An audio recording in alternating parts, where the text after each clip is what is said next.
বিশ্বনবী যখন 15 কিংবা 20 বয়স, কোন বর্ণনা এসেছে 15, কোন বর্ণনায় 20, তখন তিনি একটা ছাত্র সংগঠন করেছিলেন, ইয়াং স্টারদের একটা অর্গানাইজেশন করেছিলেন। ওটার নাম তিনি দিয়েছিলেন হালাফুল ফুদুল। হালাফুল ফুদুল, ওইটারই আমরা বাংলা কি বলি? হিলফুল ফুজুল। হালাফ মানে শপথ, oath, we take an oath in the name of Allah. আল্লাহর নামে শপথ নেয়ারে বলে হালাফ। আর ফাদিলা, ফাদলুন, এগুলোর প্লুরাল হচ্ছে ফুদুল। ফুদুল মানে ভালো কাজ।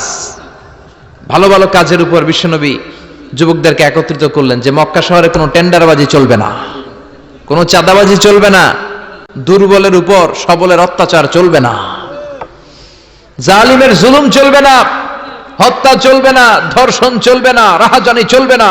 মক্কা শহরটারে শান্তির শহর বানাতে হবে। যুবকরা এই দায়িত্ব কাঁধে নিয়েছে। কারা? মুরব্বীরা না, যুবকরা। যুবকদের আছে প্রাণ ঢালা উচ্ছ্বাস, অনেক শক্তি। এজন্য যুবকদেরকে ভালো কাজে আসতে হবে। যুবকরা চাইলে এই দেশের চেহারা পাল্টে দিতে পারে। Change Bangladesh, they can change the face of Bangladesh. তারা 56,000 বর্গ মাইলের এই বাংলাদেশের চেহারা পাল্টে দিতে পারে। তাদের অনেক শক্তি। এজন্য যুবকদের এই শক্তি কাজে লাগাতে হবে। ফেন্সিডিল, গাঁজা, ইয়াবা, হিন্দি সিনেমা, এগুলোর পিছনে দৌড়ানো যাবে, পর্নোগ্রাফির পিছনে ছোটা যাবে। যুবক বয়সে ভয় করতে হবে কারে? চিল্লায় বলেন কাকে? আল্লাহ আমার যুবক ভাইদেরকে তুমি তৌফিক দাও।